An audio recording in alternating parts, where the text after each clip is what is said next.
Hello and welcome to Fresh Face Comics, the comic book podcast where a lifelong comic book reader guides his friend through the world of comics for the first time. My name is Joey Morgan, the aforementioned lifelong reader. With me as always is Jacob Licklider, the aforementioned newbie. It was me, Joey. I was the one who attracted the cats to your porch for making you to take in yet another pet. Oh, wow!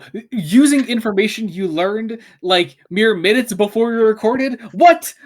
I knew I was gonna do it. I knew I was gonna do a and it was me there. Okay, yeah, damn, wow, that was really good. I really appreciate that one.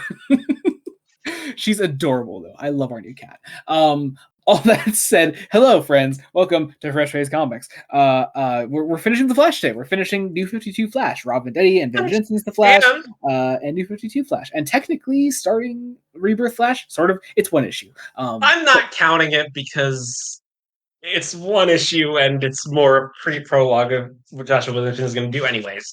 Yeah, exactly. And I'm sure we may even cover it slightly again when we cover the Williamson run. Yeah, we probably don't even really need to cover it at the end of the issue, at the end of the episode, but still, it's there. Just letting you know it's there. This is the end of the third year of the podcast, guys. Yeah. Happy 3 years of Fresh Face Comics, friends. Next episode, we will be entering our 4th year of Fresh Face Comics, which is absolutely insane. I love that for us, but god damn it. Also, since this is the end of the 3rd year of end of the 2nd year? Technically the end of the 2nd full year of it, but it is the 3-year anniversary. Or no? Yes. Wait, no. No, I'm wrong about that. Sorry, it is the end of our 3rd full year. Math is weird.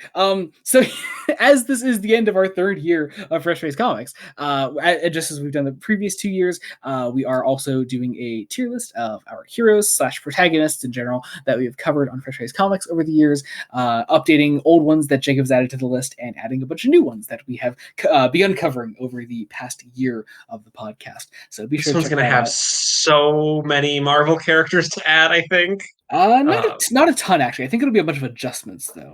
A bunch of adjustments because of especially the X-Men stuff. Yeah, X-Men. Well, also, Hulk and Fantastic Four existing. But also, just so everyone knows, that is coming out as always on the anniversary of the channel and the podcast in general, which is October 31st, Halloween, because we start with the long Halloween. You know how it is. All that said, we will also, believe, in between, be having finally, after sadly some unexpected delays, caused by who and what, Jacob? Well, okay, I gave myself the goal to be ready to record the bonus episode by the end of September. In my defense, we had a date. We had a date to record, and then I got sick. You did get sick? Yeah. And but either way, bonus episode coming out between this episode and the next. That'll be before the tier list comes out. So I guess no, we don't usually say what it is ahead of time. We surprise people. Well, actually, no, people will know because the Q&A will have already happened. Yes. Sorry, never mind. Who cares? Whatever. Jessica Jones season 1. You know how it is. Anyway, let's get into this. This is the final 2 volumes of the Flash, Zoom and Full Stop. Non-spoiler section first, of course, as always. Jacob, what are Zoom and Full Stop about? Well, okay, so I'm actually surprised. 2 distinct story arcs, both with starts, middles, and ends. Insane, right? I'm kind of surprised the run ends on an actual ending. I was expecting more an epilogue than anything. Zoom, it's no surprise. Who's it about, Jacob? It's about Professor Zoom, and it's, in a way, Venditti and Jensen's take on dealing with... It's basically their take on Flashpoint, but not doing Flashpoint in any way. Like, if this makes sense. I'm not sure if I'd call it that. It's dealing with the emotional lead.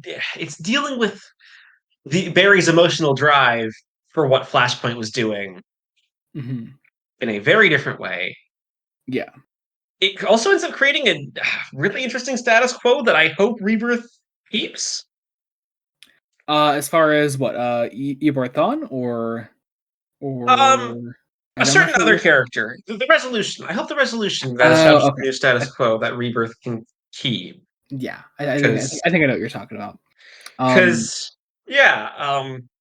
it's an element that I knew was like a newer addition to Barry's lore already in general, because I knew Barry's original like Silver Age origin, and in a way who he is for most of his history didn't involve this particular plot point until Jeff Johns got his hands on the character.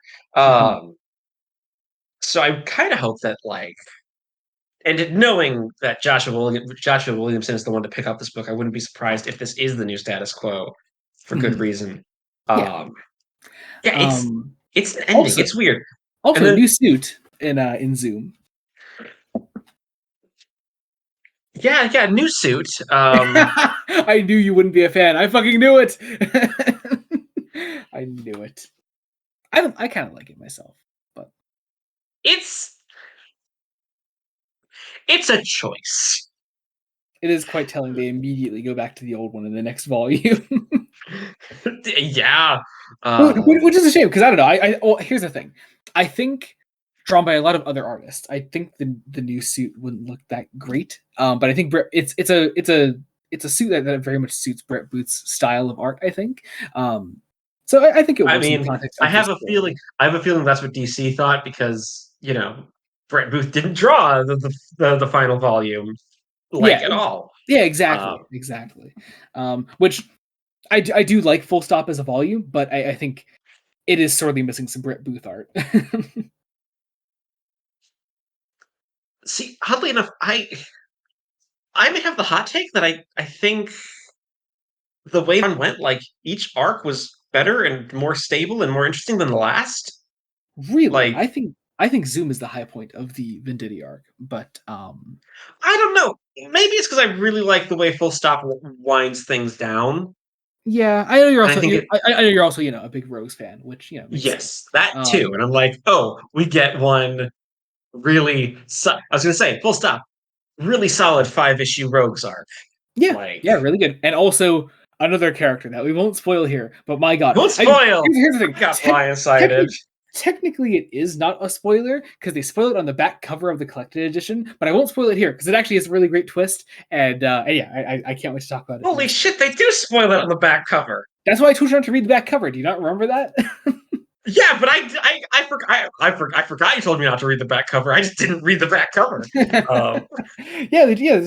They straight up spoil it right at the end there. So whatever, it's weird. All that said, shall we get into some Twitter questions? Yeah. We have to do the bit. Bit. Yeah, let's do the bit first. Which I do have to say right off the bat, Kian does admit defeat in this one. Our friend Kian at Kian the Quark says, it was surprisingly difficult to make this bit work for all the rogues on the cover. But he does. We've got Heatwave ? With a picture of a flamethrower Dalek from the Daleks' master plan. It's probably honestly his weakest of the bits. Like, maybe I did like Golden Glider. Golden Glider, we've got an Axon from the Claws of Axos. Well, no, this one's weak because the pyroviles from Fires of Pompeii are right there as sort of flame lava monsters. That's true.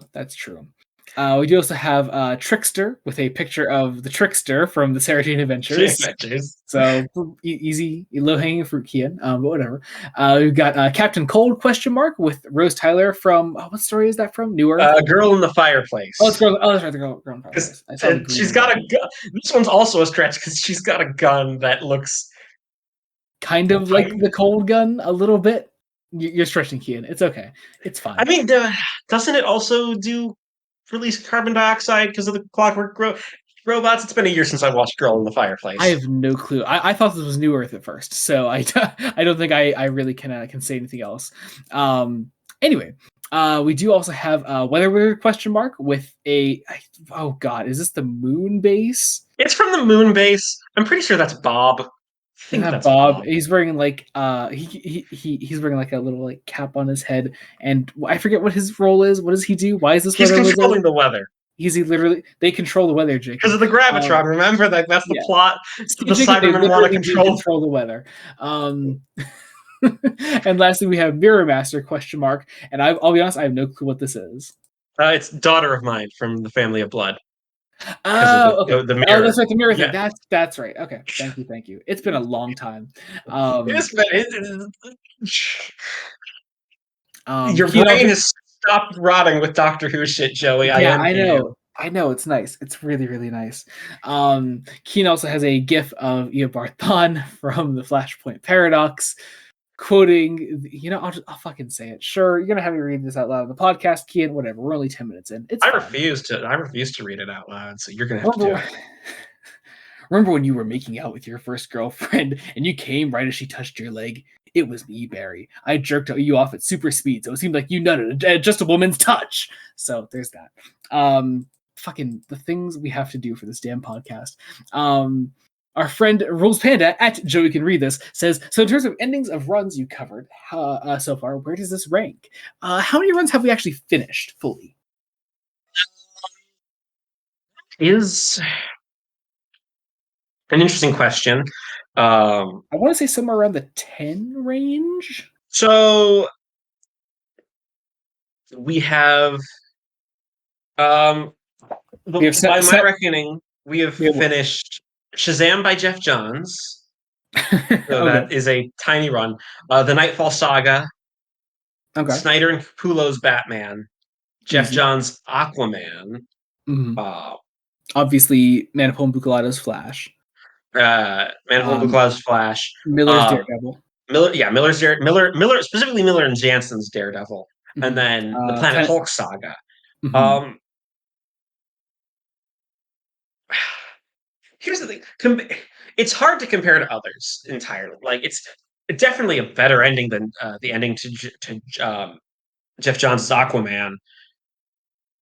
Maybe a better ending to the Nightfall saga. I don't know. I like a lot of what Night's End is doing. It's definitely better than Night's End. Come on. I mean, Nightfall, whatever. Nightfall is great. Night Quest, obviously not. Night's End, it has some moments, but I think this is definitely a better ending. I don't know. We've had a lot of really great endings to runs. Yeah. So I don't know. I think this probably lands like somewhere like in the middle of the ones we've in the middle. I don't think it ends quite as well, oddly enough, as the run that preceded it. I think Manapul and Bucalato end on just a really solid note. Yeah, I guess it depends on what you consider the ending of that run, being reverse or history lessons. That's a good point. Because if it's history lessons, then I think this is a stronger end. But if it's reverse, then probably reverse. Yeah. But I think it's a solid ending for a solid run. Like, yeah, it's just a really solid Flash run. Like, there's a reason I think this run is often forgotten, because it didn't have like a standout blow you away story among its 4 arcs, but it had 3 very good ones, and then one that was then the first one that was kind of meh and messy. And check our last episode. Yeah, check our last episode. Yeah. But it's a good ending. I like Full Stop. I think Zoom would have been an even stronger ending to the run. But I still like Full Stop, obviously. I think Full Stop is a good ending to transition into a new creative team. Like, oh yeah, definitely. Especially considering I know Joshua Williamson stayed on the book for like a while. Yeah, a while. I know they recently this year released volume 1 of the Flash by Joshua Williamson omnibus. Fuck yeah. What a legend. Oh, God, I love Joshua Williamson. Some other day. Anyway, we also have from our friend Jamie at Jamie_Season7 says, overall, how does it compare to other New 52 titles? This is another how does it compare to other things you've read question. But actually some surprisingly different options. Because I mean, obviously, still Snyder and Capullo Batman, John's Aquaman, Manapul Flash. They've also done John's Justice League, and is there something else? Or is that it? I feel like there's something else, but I literally can't remember. Oh, Morrison's Action. Morrison's Action Comics. Morrison's Action. Of those runs, I mean, we already sort of like compared it to Aquaman. I think this is Yeah, also I think it's probably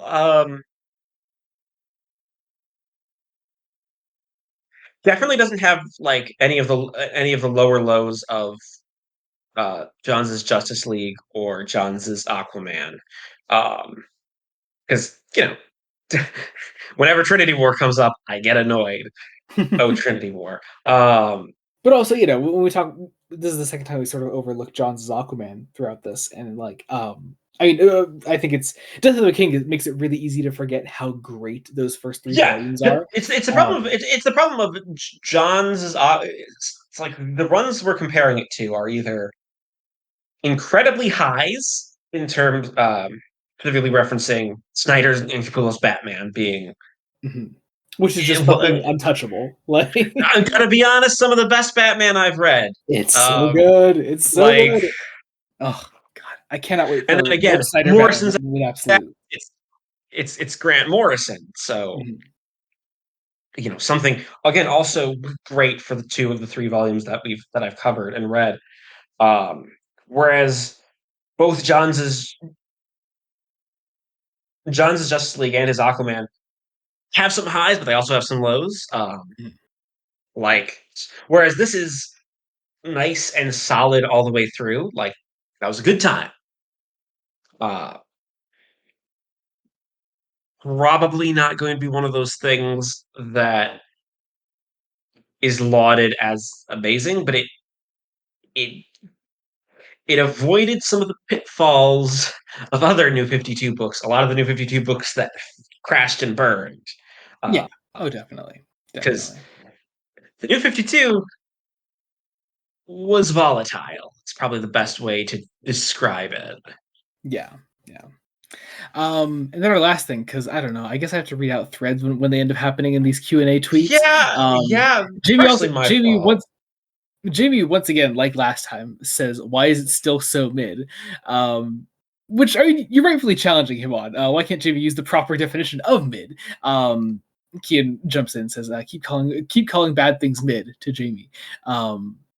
And Jamie's like, "Don't ask me," and you're like, "But it isn't like a bad thing." And I guess Kian's never read this. So he assumed calling Jamie goes calling a bad thing mid and not a mid thing mid. And then you say, but like this run is a solid run. The only mid bits are the first arc. Even then, I still mostly like that first arc. But like, yeah, I don't know. I think we definitely had this conversation last episode. But yeah, no, mid does not mean bad. Honestly, It's middle. this is an overlooked run that I think people should maybe Should give check another out. chance. Yeah, Oh yeah, like totally. Honestly, I can recommend just Zoom as like a volume, just like hand Zoom to somebody, and I feel like they could just enjoy it on its own. I think it's just a really solid, bigger Flash story that is still standalone. It's really good, and yeah, also Full Stop's really good as well. But all that said, I think that does it for our non-spoiler section. yes, it doesn't Yeah, matter for a non-spoiler section if I yeah. had a thing fall Uh, off my desk. oh 2 no, seconds. don't do that. But yeah, if you're not sticking around for our spoiler section, as always, you can go to the end of the episode and find out what we're covering next time on the podcast. Jacob is apparently completely lost as to what it's I going to be. am. Joey gave me a hint, and it only You made it asked for a worse. hint. I didn't know what hint to give because I feel like you're really good at figuring these things out, but you just straight up asked for a hint, and I was like, I don't know, I could tell you this. So if you want to find out Jacob's Pepe Sylvia brain, you can check out the end of the episode and see what ends up happening with that. Or of course, stick around for spoilers if you want to listen to spoilers and you've read this or have not read it and just don't care. There's all that. As always, the books that we cover today and are covering next time on the podcast will always have Amazon links down in the description below. You can check all those out there, as well as our link trees. Those will all be down there as well. You can follow us wherever you want to follow us. Make sure you subscribe to Blood Dead Studios while you're at it. And yeah, I think that's it for that. Let's get into this. Spoilers. Consider this your official spoiler warning. We're going to get right into this with The Flash Volume 8, Zoom with The Flash number 41. So, actually, curious first, what were your expectations going into Zoom as a story arc? Um. So first off, I had thought based on the cover, like, are we killing Patty? Like, Okay. That is not in fact Patty Spode, but interesting remark. it's hard to tell when the face is obscured and she's blonde and You see a blonde woman on the cover of a comic, and you just assume you know who it is, Jacob. Other blonde women exist. that doesn't work as a joke, Joey, with It a doesn't. blonde woman. Yeah, I had that as an expectations. The one thing I'm like, okay, are we actually gonna get Wally West as Kid Flash? And like, The answer is a strong shrug. it's a strong, which is one of the letdowns. One of the letdowns. 'Cause I was like, I really like this version of Wally. Right? Isn't he great? So many people overlook New 52 Wally, or I guess Wallace, as many would call him. Yeah, no, I I really like New 52 Wally. I He's did I really did good. go to the DC fandom wiki just to look up and make sure he didn't get like shoved into the closet of forgotten DC characters after this. He's still around. Yeah, We he just we just apparently. we just saw him in Absolute Power. Yes, yeah. Like I wanted to make sure he wasn't just trotted out for cameos in big universe DC universe Yeah, events. yeah, that's No, fair. he seems to have some good, at least a good amount of appearances in Rebirth, including in the Flash book. Yes, yeah, yeah, definitely. So I hope that means we do get Wallace West Kid Flash at some point. Yeah, yeah, definitely. We will definitely read some of that. Uh, If for nothing else, because I really do love early Rebirth Teen Titans, and I want us to read that someday. So we'll probably check that out at some point. yes. But Uh, but I but was, yeah, yeah, the those. actual. Oh, sorry. Go ahead. I was also worried that this would just become a Flashpoint rehash. Honestly, like Oh, I'm like, it is not that at all. yeah, because we're doing Zoom. And importantly, we're reintroducing Zoom as a character. This is his New 52 introduction, and so yeah, this is the first time Eobarthon is actually showing up in this continuity. So yeah, it works as its own story, I think. And well, continuity questions aside, because Flashpoint and this story coexist, and you kind of have to assume that something weird happened with Barry's memory when Flashpoint happened, and now here we are. I mean, Aside, the whole idea was that the universe fully reset. Like that was the New 52's intention. It was that the yeah, new but universe, no old stories are canon except for Batman and Green Lantern, and some old including stories are in no fact. old stories are canon, including the one that started this universe. Yeah, um, except there are holdovers from that story that can only. well, those a lot of those things only really come back in Rebirth, which is absolutely insane. But whatever. Which we've read. Also, check out episode. Oh, was it 76? Where we covered the button, because that's where all that stuff comes back. Anyway, let's actually start this up though. First couple pages, we are just seeing how fast Zoom is. We're seeing him in comparison to Barry, literally like working in like what seems to be like his own version of the Speed Force, as he is so much faster than Barry, even working at full speed. It's a really cool scene. It's a great way to sort of just establish his power early on. Great way to introduce him to like new readers. I think it's really cool. It's a great image. It's also like I am going to murder you, but not yet, because Yeah, first I need to destroy you. Um, um,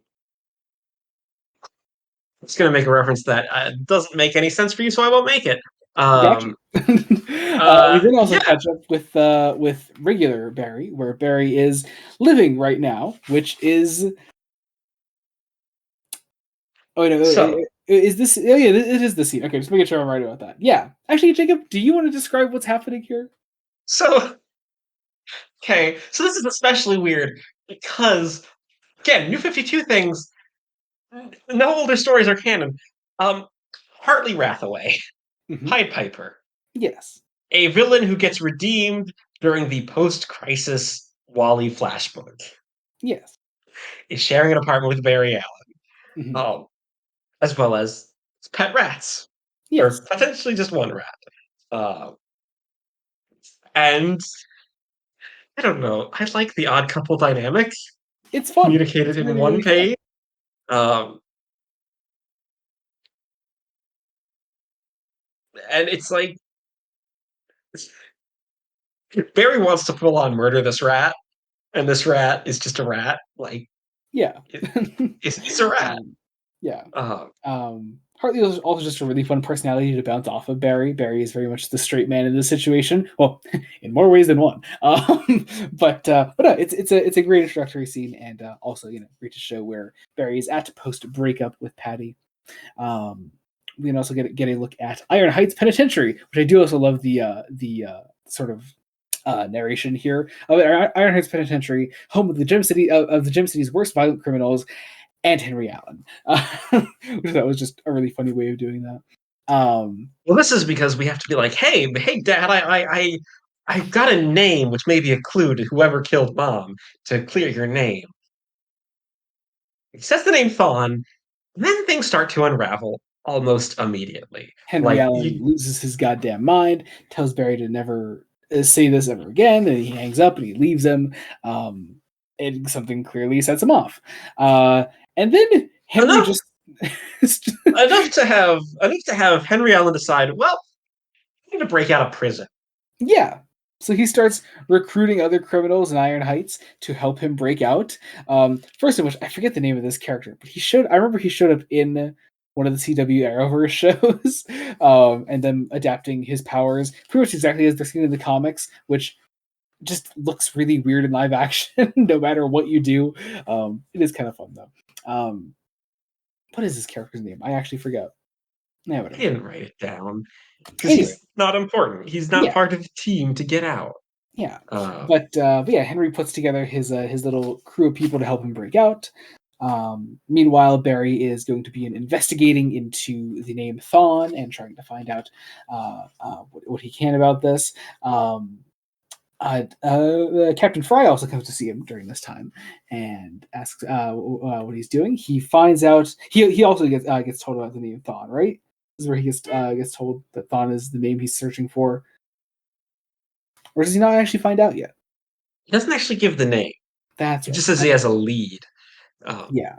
And obviously, Fry having, and again, this is one of those things that I really like that Venditti and Jensen do in their run is actually just continue the plot thread started up by Manipul and Bucalato, because this is a big thing that was like sort of hanging over the end of that run, and they just never had the chance to resolve that, and so we know that Fry is trying to cover this up somehow, for some reason, and so yeah, Barry is still investigating.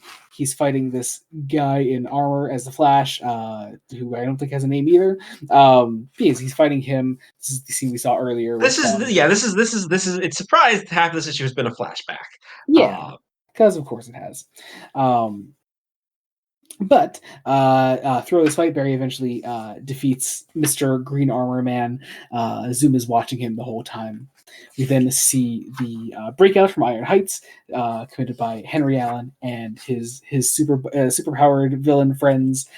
They help him escape, and They steal a boat. They steal a boat. And we end on Henry being like, no one's going to threaten my son as he's escaping.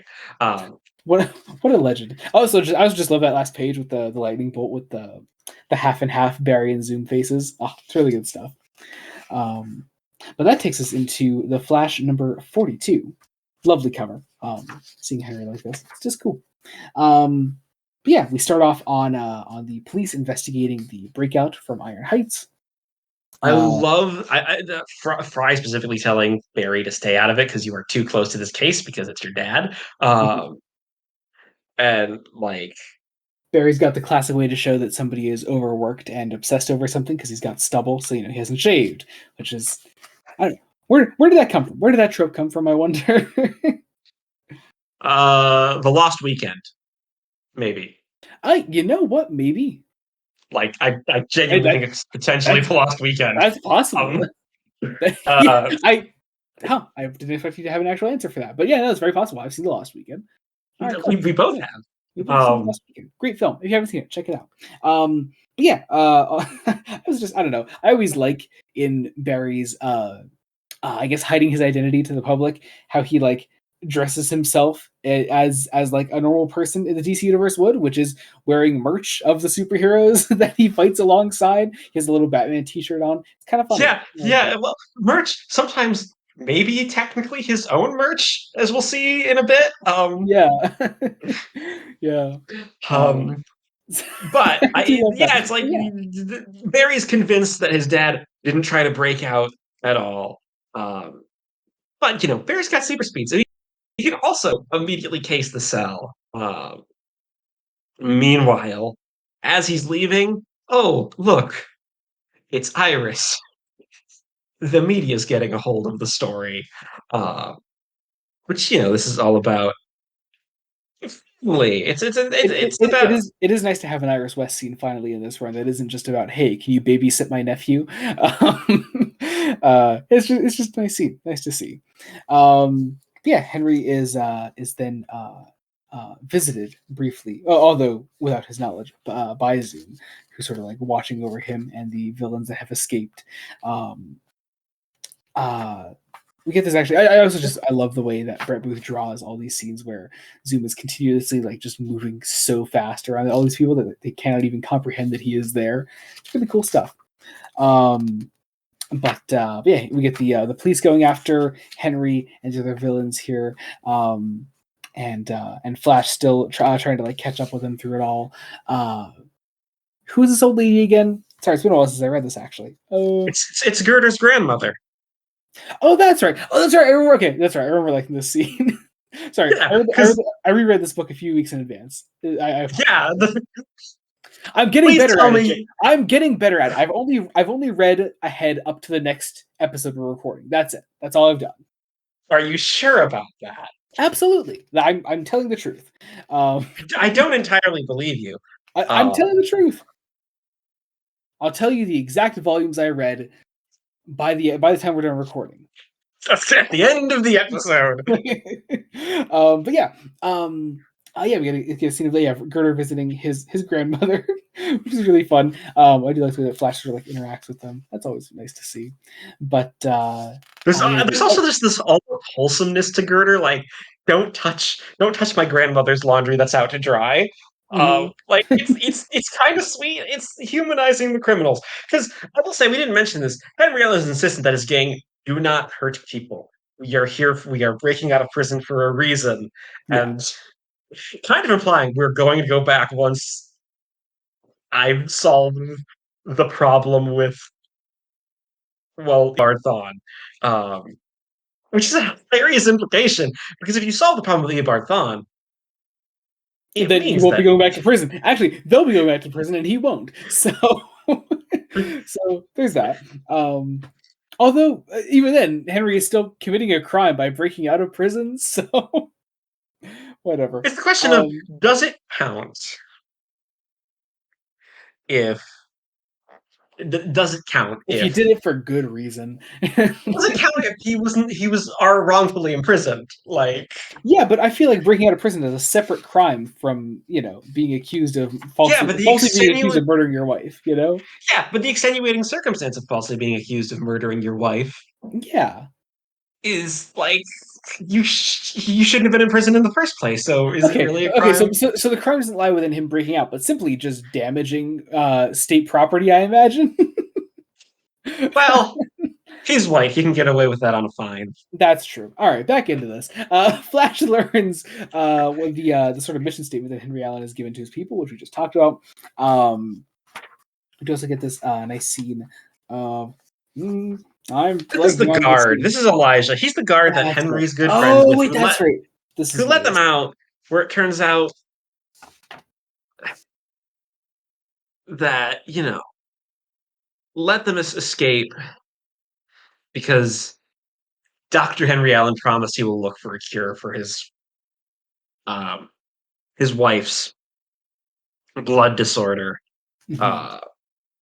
And I really like this page for Barry. Like, it's really nice. Yeah.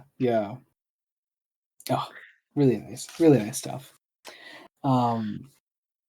We do then also see Barry and Zoom's first proper interaction with each other, as Zoom seems to take Barry back in time, or lead him directly to. He hasn't actually gone back in time yet, right? No, he hasn't. Just to his house where his mother is killed. Yeah, Zoom leads Barry directly to there, and that is technically where the issue ends. Yeah. So now we have a I weird. found out mere minutes before we started recording this episode that this isn't all one issue. This was a backup story from one of the Convergence Titans that I never read. Yeah. So it was. This was what's coming next is something that was available in two places. It was in Convergence Detective Comics #2 as a backup story.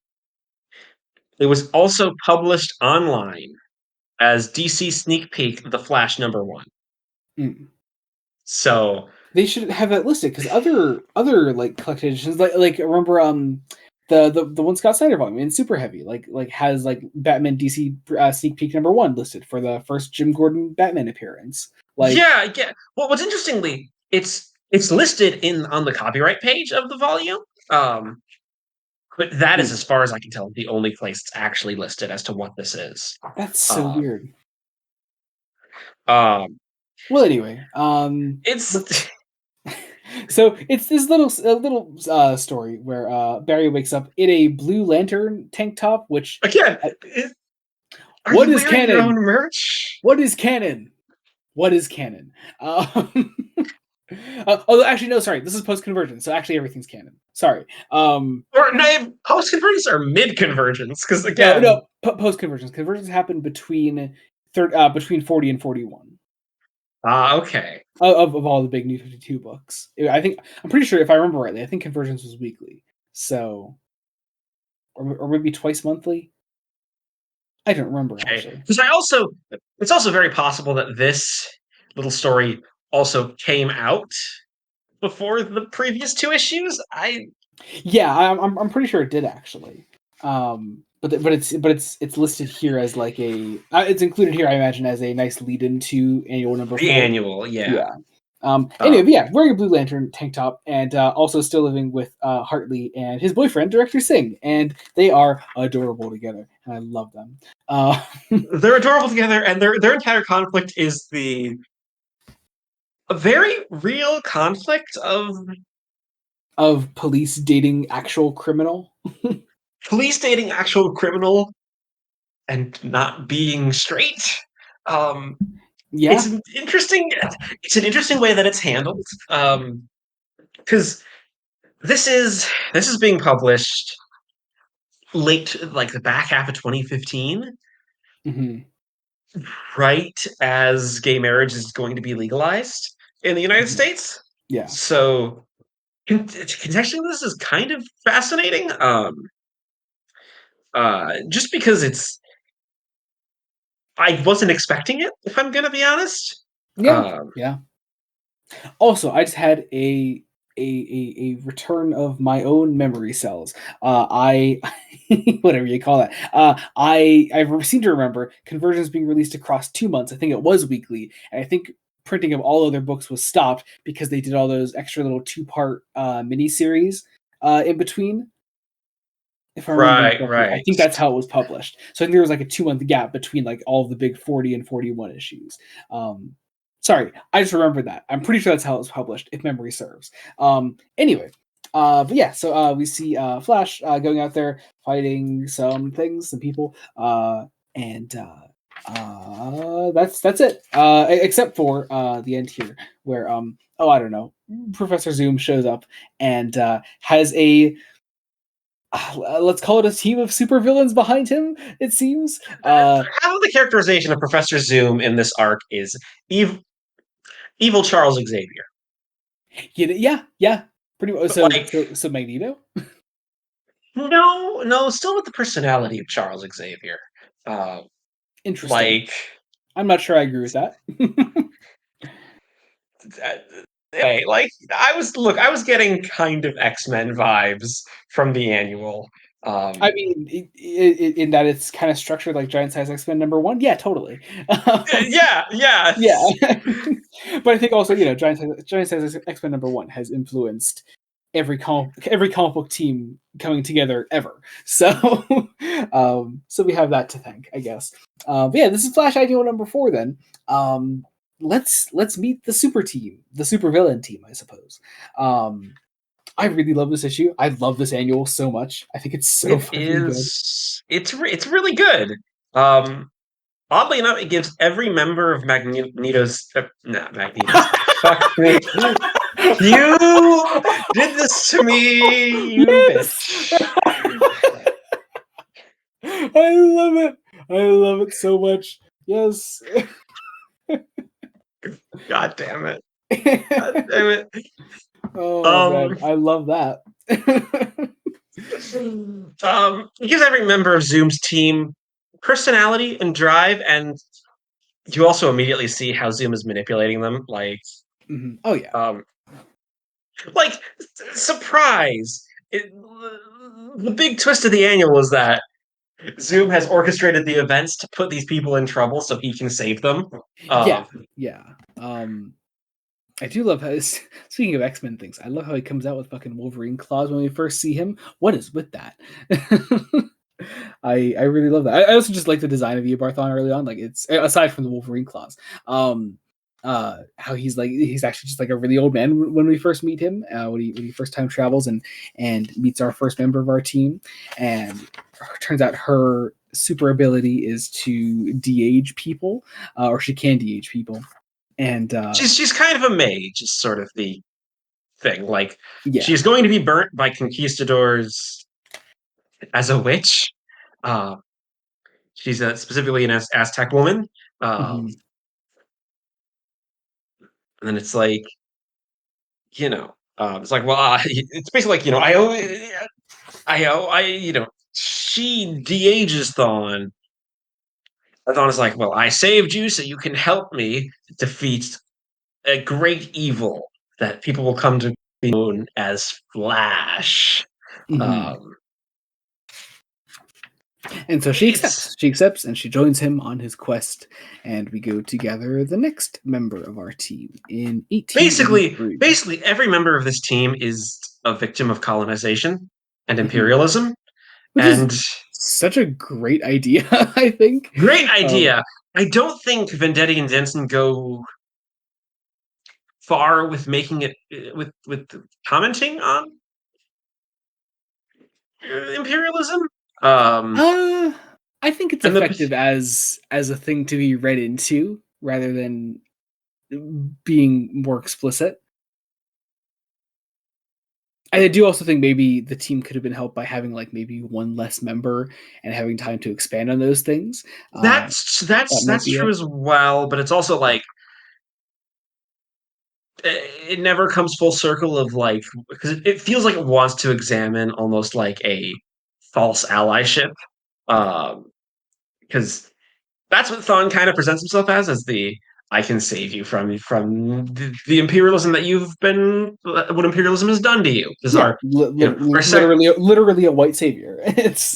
It's um yeah. like our second member is someone under apartheid in South Africa and being forced to work in mines.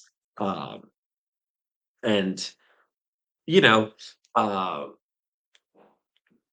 they have the power to basically vanish into thin air. And they've been using it to steal diamonds and put it in a hole. Um, and once again, Thawne is like, "Well, you can join me, and you'll fulfill your potential." Uh, As long as you you know, help me kill a man, which I really love how that's the selling point with each one. um, Regardless of who it is, they don't know that he's evil, of course, because these are all these aren't people like from different far-reaching periods of time. These are all explicitly people that exist before the Flash exists, so they don't know that he's not a bad guy. Which brings us to our next one in 1957. This is a sort of a carnival show. it's a freak show, and we have an an Aboriginal woman who is a freak, though it, she's just strong. Like Yeah, it's yeah. and she can stop. She can break. She can become the immovable object, basically. Um, again, great introduction. Mhm. Uh, Oh yeah, yeah. I remember liking hers. This one and our first member. I remember liking their instructions the best. Um, Yeah, it's cool. They take her into the team. This is also where Eobard Thawne starts to look. Do you? This is like the closest thing I can think of. Do you know what Anson Mount looks like as Captain Pike in Strange New Worlds? Yes. I Yeah. is Yeah. that not exactly what he looks like in this? Yeah. Kind of. Also, Anson Mount as Eobard Thawne, I think, is actually a great casting idea. So do that. Someone called James Gunn. Yes, um, absolutely. Also, day of recording, it was announced that Crypto is going to be in Superman, and I cannot fucking wait for that. God, I love that so much. You saw that, that right? is. Oh, I saw that. Yeah. That's another one that I'd like to us to do a bonus. I'd like us to do a bonus episode on that movie when that comes out. Because ooh, Yes, that'd be lovely. Yeah. Anyway, we then got our next team member in 1982. This is a weatherman. He's a weatherman. He's a little weatherman, and he's the least interesting well, member of the team.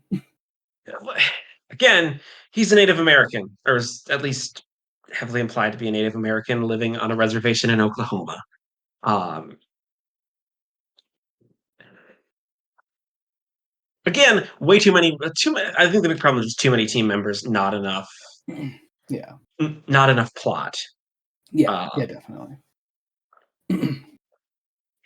Because But oh, sorry, go ahead. yeah, we get a training montage. Yep, we're going to see sort of the team interacting with one another and Zoom sort of training them for their mission to kill the Flash.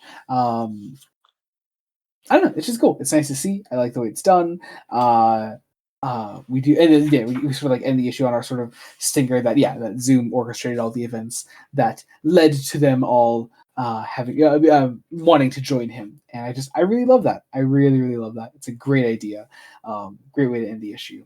And I guess that takes us into the Flash number 43. 33. Yeah, here we go. So, we get some more Zoom sort of like briefing the team on who the Flash is and how to take him down. And he starts to like reveal his plan to them. Meanwhile, once again, Henry is still on the The more run. effective scene is Barry finds his dad. Hmm.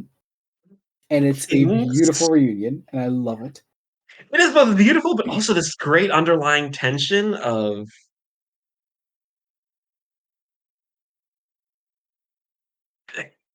his dad knows he works for the CCPD and like could turn him in, Hmm.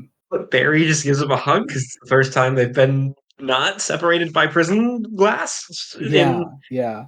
And at the end of the day, it's at the end of the day, it's just two characters that are desperately trying to look out for and protect each other, but in drastically different ways. And I really love that. Just I think that familial connection is so strong and one of those things that makes the story arc really work for me. It's good stuff, needless to say. Yeah, and I love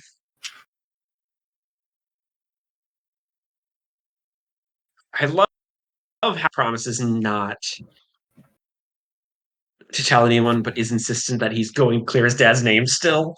Um, mhm, and yeah, then there's just that somber moment as Barry gets home. Like, yeah. Well, first off, he gets home. Hartley Rathway is wearing a Music Man shirt, and of course, Hartley Rathway is a fucking Music Man fan. I mean, I like Music Man as well, but of course, I don't think I've um, ever actually listened to the entirety of Music Man. he's a Music Man. Come on, Jacob. God damn it. I've heard some of the most famous songs. Well, I think many have, but no, it's actually a genuinely great musical. You should check it out. But yeah, yeah, Barry gets home and yeah, he just is just not doing well, and it's just a great little 1 page scene. I really like it. We then get and then finally, at long last, in this volume, catch up with one Wallace West, who is racing in a He suit. is he. It's explained he's gotten this engineering, like work study thing for his school. So he's putting his excess energy into tinkering, which is a really nice idea. Like a Mhm. really nice idea for the character to make him unique from other Wally, especially because who knows, maybe they started to know that hey, we're going to be bringing back regular Wally. Yeah, yeah. Um, He's also he's wearing a suit that is reminiscent of the alternate future Wally that we saw in the last story arc. But but also he's wearing this like Ant-Man ass helmet, which I find really funny. But also it's nice to see that that Iris and Barry are here to like support him. He does also get yelled at by like his coach, and like Barry's able to like stand no, up to by the him. football coach, not even his coach. Oh yeah, yeah. Uh, Um, Oh yeah, because he was like driving on the football field, and the coach was mad about that or whatever. But it's nice to see like Barry stand up for him, and look, I think at the end of the day, I said in the last episode, like the run isn't about getting Barry and Iris together. Um, but I think even though like we know that's sort of like where it's all heading in the end, I do like that the focus of these scenes isn't on developing a relationship for Barry and Iris. It is about Wally. These scenes are explicitly about him developing him as a character, strengthening his connection to Barry. I just really like that. I really appreciate that. It's I've got the really feeling if the New 52 didn't end where it did, and Vendetti and Jensen stayed on, that would become like the next arc, right? Like it's especially with where Full Stop leaves Wally. oh Uh, yeah, yeah, uh, it's one of those things where it's like this is where this story is going. Clearly, yeah, we would yep. be setting up Kid Flash and beginning to do that. Kind of a shame we don't. Uh, but then then we get the Flash finding some thugs with a gun that belonged to Barry's dad. So we have Barry confronting his dad as the Flash. His dad asking the Flash to specifically uh just basically stop Thawne from killing Barry, explaining who Thawne is, uh, and that this was he only escaped prison to try to get Thawne away from Barry. It hasn't worked because Mhm. this is the issue where Thawne's going to begin his assault on Barry. Yeah, yeah. We did also kind of skip over. I think it was just in the just earlier in this issue, Barry like revealing to his dad that he's the Flash, which is a really important bit. Oh no, sorry, wait, hang on.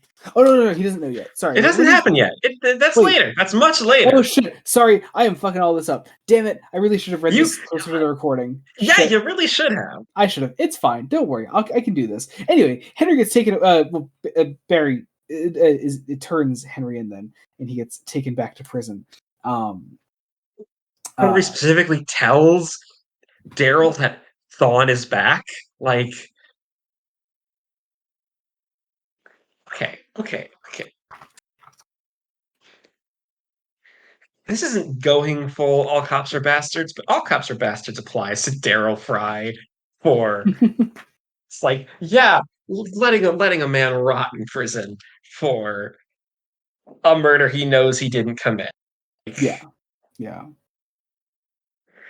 It's like I will say the Vendetti and Jensen try to make it a twist that like he stood all these years in prison because Thawne threatened to kill Barry if he didn't. Yeah, yeah. It's not a really well hidden twist. I mean, it's it's barely even a twist, but I mean, thematically and narratively, it makes sense. Um, Mhm. but it's a thing because we then end the issue with Barry as the Flash being stopped and then teleported into the bottom of the ocean. It's a great cliffhanger. It really is. Which actually makes me love. I forgot actually how much I loved the opening of this next issue. Then, with Flash number 44, another great cover. But I really, really love this. This is a line from that Zoom says this, right? Yeah, it's Zoom saying this. Talking to his team. He's talking about Flash. Like this is all played alongside Flash, like making his way back up from underwater. However many miles beneath the ocean. says, suffering the disorienting effect of the folded man's teleporting powers, the Flash will first wonder how exactly he came to be 2,000 feet beneath the Pacific. Then he'll feel the bone-crushing pressure of the ocean depths. His survival instinct will take over. Panic will set in. Panic will lead to reflexive movement. Movement will deplete the body's store of oxygen. And to escape his predicament, the Flash will require a lot of movement, and the trauma will be agonizing. It's so good. Oh, I love that line so much. And like, yeah, it is letting Barry survive like long enough to mentally and physically incapacitate him and just torture him enough to make Thawne's plan work all the better. I really love that. It's a really, really great opening scene. We also find out that Thawne has Selkirk from the last arc designing something meant to strip Barry of his identity. Because Thawne is very smart in that he doesn't want to make Barry a martyr.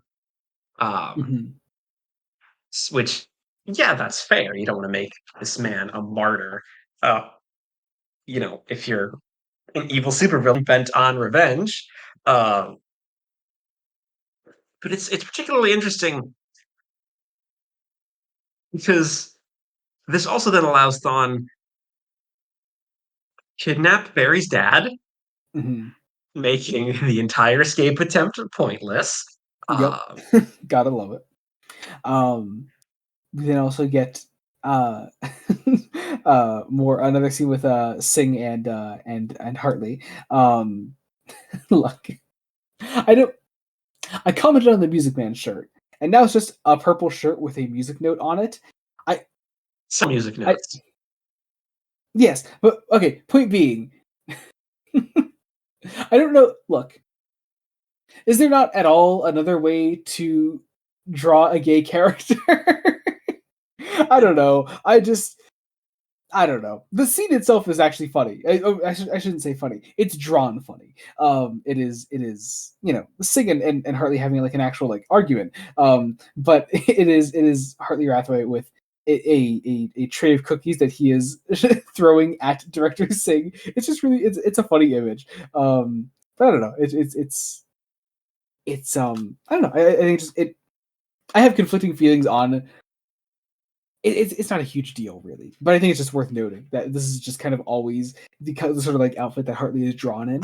I think some of that is the Pied Piper thing, which is, well, yeah, I don't know. Are Fendidian Jensen straight?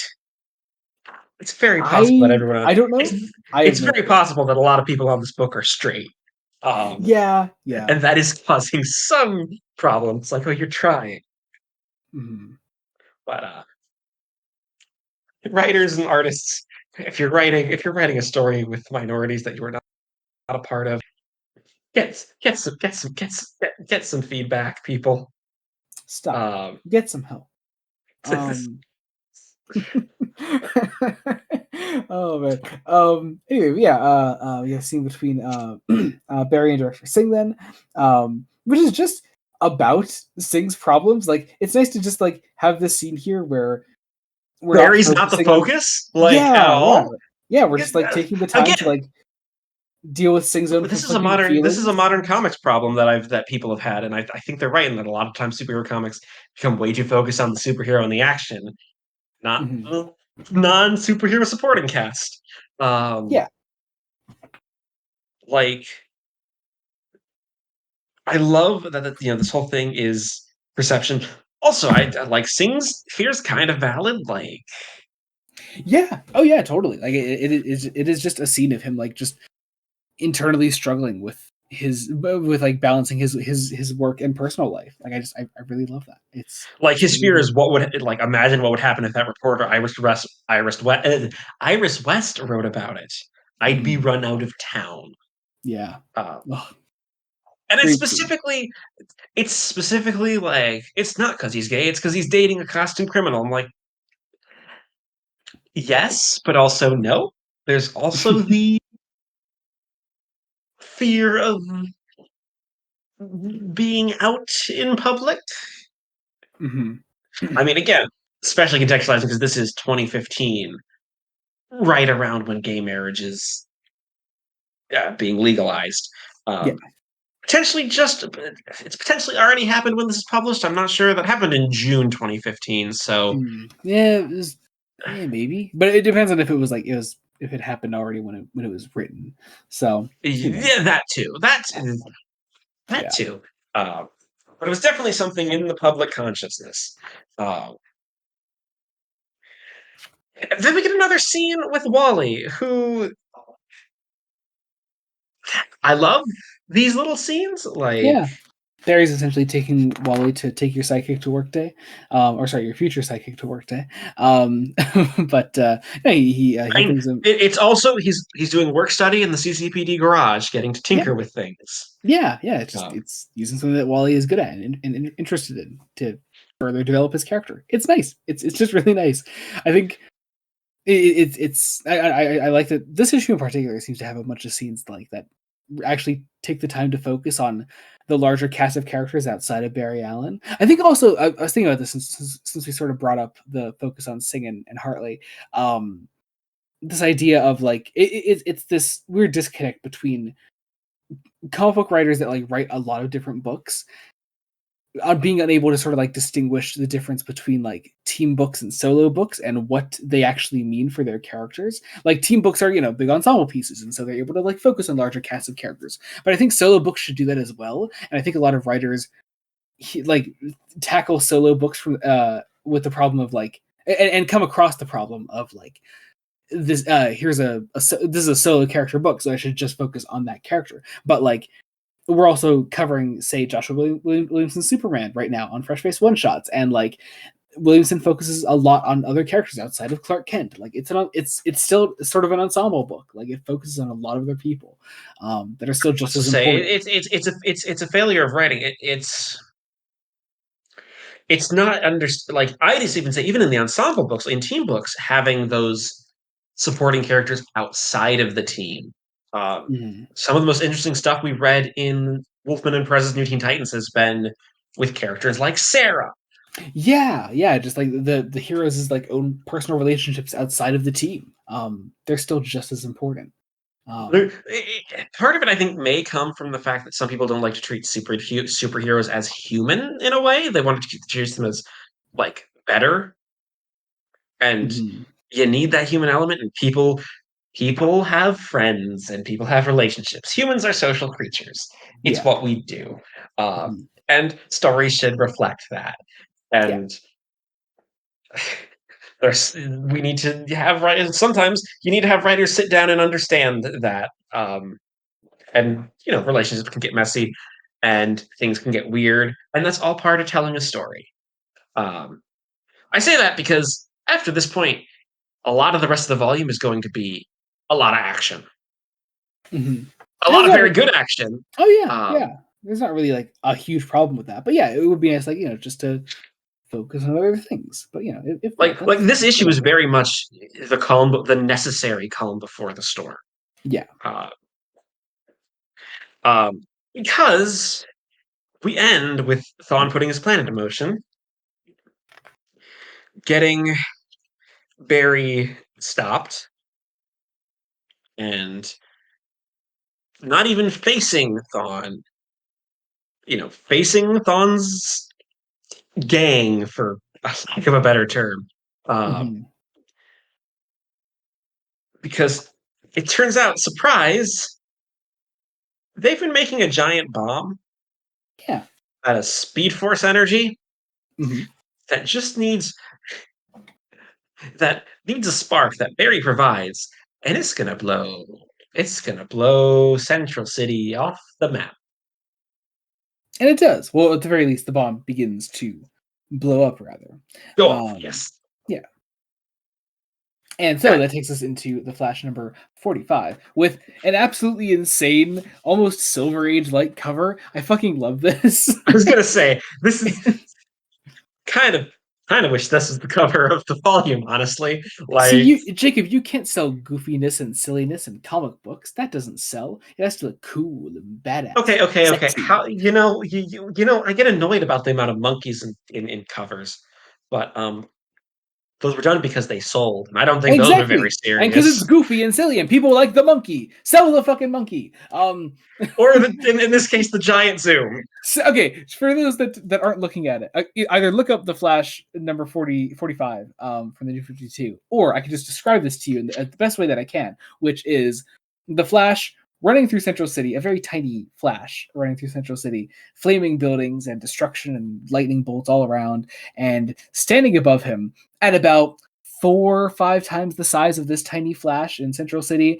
is just Zoom, giant red glowing eyes staring down at him. It is hilarious and also genuinely kind of scary for Zoom as a character. It's this cool sort of just metaphorical representation of the character of like what he represents to Barry and how overwhelming he is. It's really cool and also really silly, and it can be both.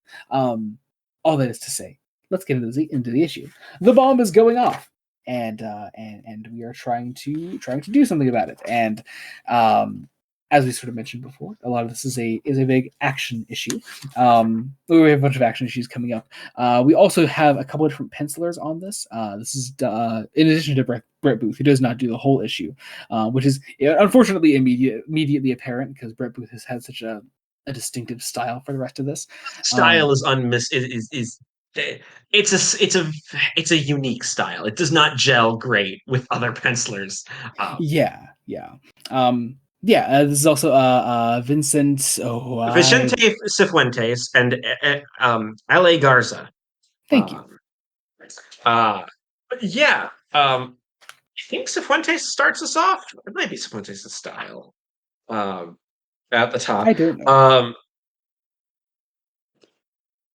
We have Captain Fry turning his gun on the Flash because, could you have caused this? No. He's ready to place him under arrest. There's, some intervening. And I love that it's Wally that has the idea to get everybody out. Safety. Like, again, we're seeding Wally as Kid Flash. Yeah, totally. We also get to see a little bit of people outside, including Hartley Rathaway, who is trying to break through because his boyfriend's in there, and we get this great scene with Iris then too. Iris gets a moment that recontextualizes her and from basically the entire, not even just this run, but I'd also argue the previous run. Oh, totally. Because she's with her photographer, and the photographer that's with her is like, "Hey," he's like, "Oh, I see a kid in there. There's like a boy. Oh, we can get a dead kid in the photo. That would win us a Pulitzer." And she like just fucking turns around and punches him in the face. Because obviously, he's talking about Wally. But just like I think it's not just Wally. I think it's just the idea of the photographer sort of using that to his advantage in that way that really disgusts her. It's a fascinating moment. I really, really love that. Oh God, I love that so much. But we then also see Zoom and the rest of his team preparing for attack above, planning, strategizing, whatever. We also catch up with the people inside the who have been injured by this. And Wally insisted that he can help. So his plan is to take an armored police vehicle, take magnesium blocks, weld it to the front of this vehicle, and accelerate it. And also being a kid, tie a brick to your shoe so you're, tall enough to reach a pedal in a car. But yeah, doing that, Barry gets Flash out of there, and Barry gets Wally out of there in time. As the Flash, I was trying to say, gets Wally out of there. Basically, the idea is that the magnesium will burn so hot it's going to break a hole through the bomb. It actually works, and we then get this great montage of just, again, over about 3 pages of Barry just getting everybody out. Yeah. And as he does that, it blows up, and there's even like a small little like Sing and Hartley moment on the outside of it all that I really like. And then we focus in on Fry, who goes after the Flash, sort of like reprimands him for all this, blowing up the building and all that. It's basically this is the setup for our final arc. Honestly, like it's Yeah, the that's all it is, and that's all you need, really. It's fine enough. And then go back yes. to Zoom, who still has Henry working for him, who's making some kind of glove for Zoom. It is supposed Mainly, it's like a Freddy Krueger glove to it looks like that, yeah. But break into the Flash's veins and suck the blood out of him so he can mhm. absorb the speed powers. Um, and Henry has one moment to try to, save the Flash. It doesn't work because this is Because Professor Zoom we're yeah, talking about. super speed and Um, all that. I do love that first panel with the last panel of that page of Henry going to use the glove on Zoom, and then the first panel on the page immediately following of Zoom, just like, oh, okay, cool, saw this coming. Let's do something about that, and so he takes the glove and decides to use it and for himself on one of the team members that he has on Magali, the killed. first team member we met, Mhm. mainly because this is where the story gets a little weak, honestly. Like Oh, this is really? the weakest. Well, this is the weakest aspect of the story of the we need to have Zoom's team turn on him. Well, I mean, I think it's reasonable to find cracks It's in Zoom's reasonable. story. I just it's because we don't get enough with the team in between the annual introductions and now individually. Like we need a little more focus on them to make it work. Because she just happens to walk in, uh, Yeah. and gets killed for it. Killed. Well, gets killed for her efforts. Surprise! She's not actually dead.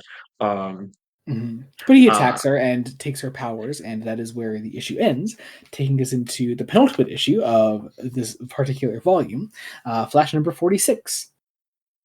So, police surrounding Flash, and they're going to go after him. Flash is able to, of course, run away. But we get another great sort of argument between Barry and Fry before we continue here, with Zoom and the team arriving to fight the Flash and to kill him and to take his powers, I guess. Meanwhile, Henry finds what's her name again? The weakened body of it's Magali. Oh, that's right. Um, He finds her and goes to try to help her. They also find Selkirk, who is still being kept in Zoom's sort of lair here. Um, then the rest. it's Oh, sorry. Go ahead. it's surprise. Zoom is evil, and we're gonna have to kill him. Like Yep. I mean, it works well enough. it's fine. It's a little weak, just a little bit. So I like a lot of the rest of what this does, though. Um, yeah. So because we have then Zoom and Barry are fighting.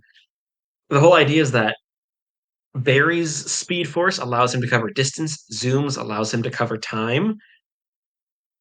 Also, like it implies that Zoom created the cosmic treadmill at one point, Mm-hmm. Oh yeah, very yeah. briefly. Mm-hmm. Um, because then then we have to have the tide start to turn with Henry and Magali showing up.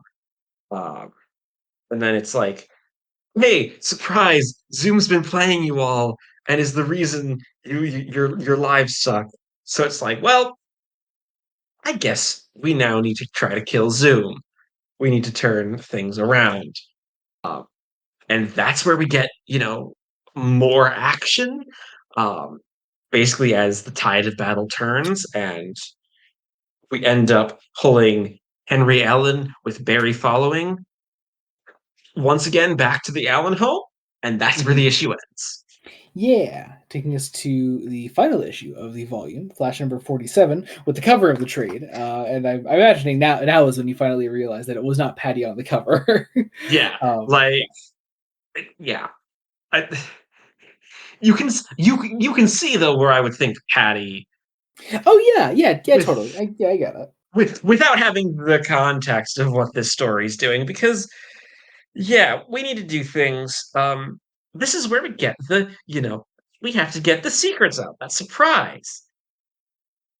Thawne is the one that killed Nora Allen. Shocker indeed. I do love the way it's depicted in the flashback and how Oh, insane Thawne looks. that full page is so fucking good. Yeah. Yeah. Essentially. It also turns out that Thawne had been manipulating Henry Allen's work from the beginning. Um, Mhm. so he knew where everybody was, and we figure out we discover mainly through dialogue because we don't really get to see Thawne in we get little flashes of Thawne in his time period. Um, Mhm. I kind of like the idea that you don't see much of it. I mean, you see enough to get what's going on, but the we idea that get they how would much of it like, is it's that Eobard Thawne is also a completely unreliable narrator. oh Um, yeah, yeah, totally. because it turns out Thawne is just jealous of the fact that the Flash had like fame Oh and yeah, I mean, powers and it, did it good in the is. world. I mean, Um, yeah, there's a reason that Eobard Thawne is regarded as one of the pettiest haters in all of DC Comics. Because yeah, he's just jealous. That's all his story has ever been. Is he's just really jealous of the fact that Flash is famous, um, and so yeah, that's sort of like what drives him. And it's petty, yeah, but it still makes for like a decent enough motivation to make him a compelling character with what he does with that jealousy. Um, yeah, we get these great sort of like flashbacks, or I guess they're flashbacks to Eobard's past, but they're flash forwards because it's also a potential future. So, is what it is. Yeah, this is he also where we figure out, hey, surprise, the Flash is your son, Henry. So actually I was never gonna let your son live. I always wanted your son dead. This whole time. Um, again, pettiest bitch. petty bitch. I love him. He's wonderful. Um, yeah, this eventually also this becomes a Henry helps Barry take down Eobard Thawne. He's able to sort of uh, get a hit on him, which is able to help Flash sort of like tap into the side of the Speed Force that Thawne uses. I love when he like is finally like able to like tap into that, how it's portrayed with the same sort of like gray scale coloring that's been done for Zoom for so long. Still looks really cool. I don't love the look of white lightning Barry that takes over then, but sure, whatever. It's Yeah, well, I mean, it's like, oh, good and evil, classic, classic Western white hat versus black hat. yeah. Um, I think is the vibe they're going for. It doesn't quite work as well. We do also get Uh, a classic Krakoom there above them, which is lovely. But yeah, great fight scene that sort of closes that out. Then Barry is able to beat Zoom and say, at long last, well, after they get back to the present with Henry, Barry is able to say, at long last, Eobard Thawne, you're under arrest, and is able to very quickly by means of got to wrap up this issue pretty quickly. But clear his father of previous charges. We'll go more into that in the next story. But yeah, we were able to incarcerate Eobard Thawne, claiming that he won still somehow, and showing Thawne for well, how pathetic he actually is in the end.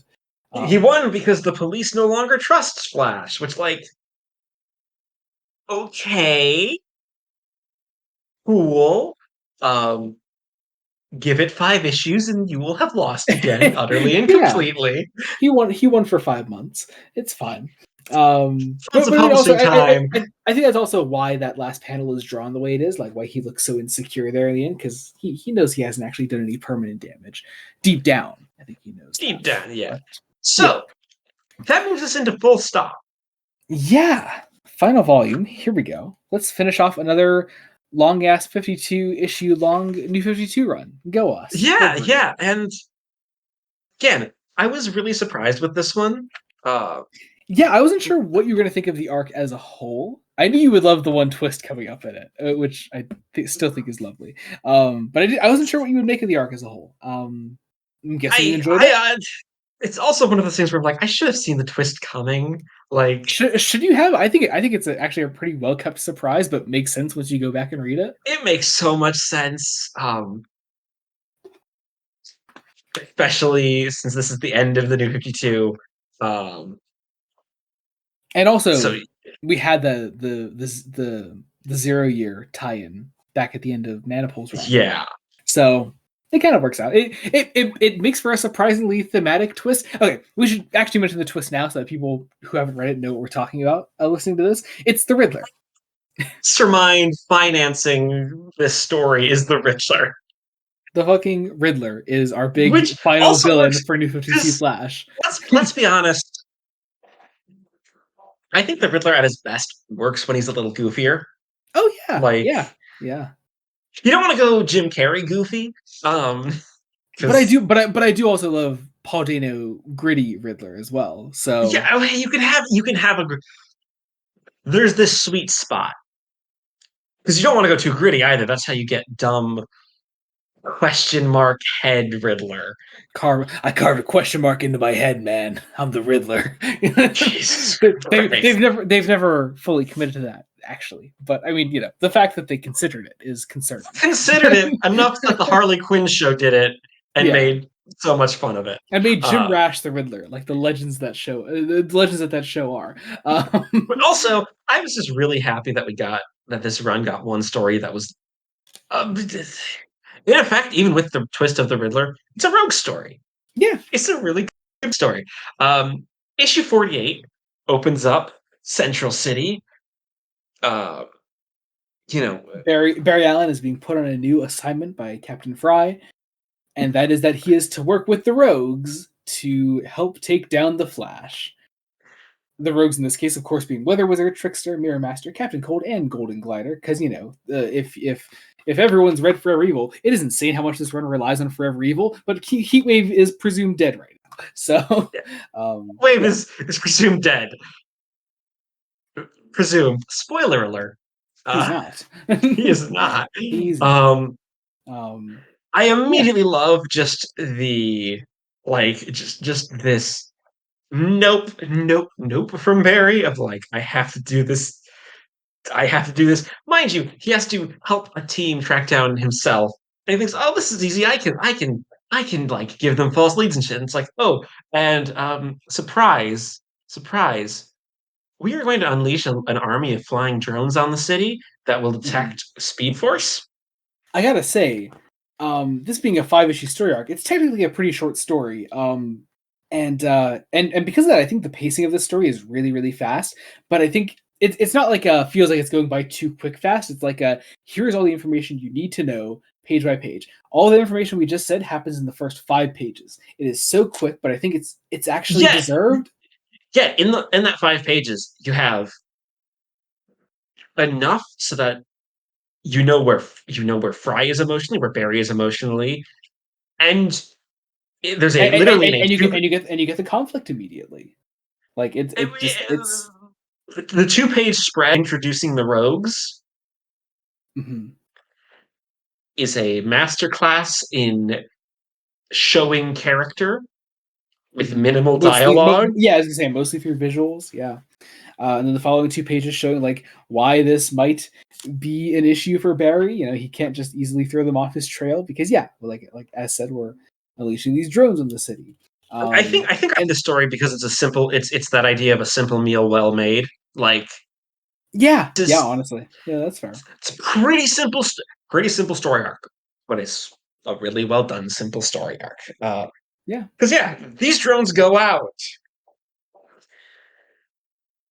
We have Barry's like, well, I still have to work here, but I'm going to take care of a couple things. So you guys start your manhunt. I'm going to go have lunch with my dad. Yeah, and he does. And we get this really great scene where Barry just talks to his dad.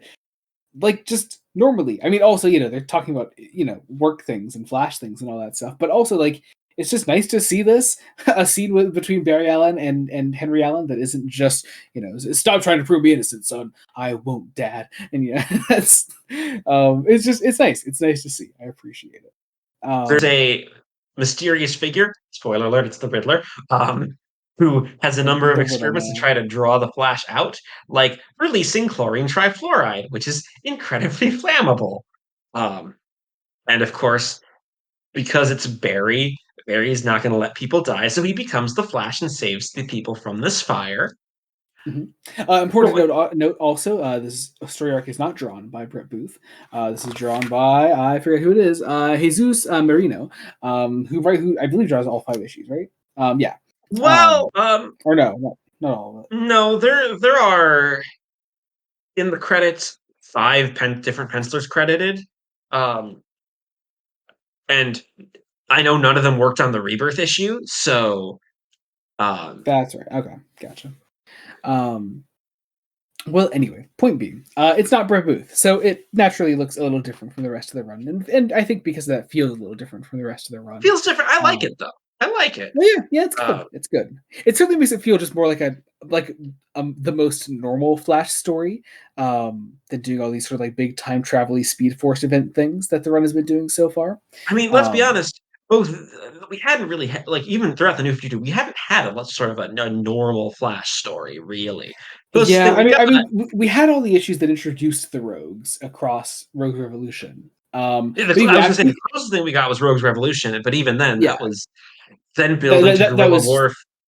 Yeah, Guerrilla Warfare. Which by the time we got Grodd, it was still a big Speed Force centric story. So yeah, this is just a totally normal Flash story, which I really like. It's just greatly appreciated. I really like the way Barry gets out of it. And I do hate to say, when we do get to Williamson's Flash, the whole every villain is a Speed Force villain is not going to get any better. So I apologize for that. Joshua, I expect better from you. Yeah, but Godspeed's really cool, so sorry. I will be the judge of that when we get to it. Whatever.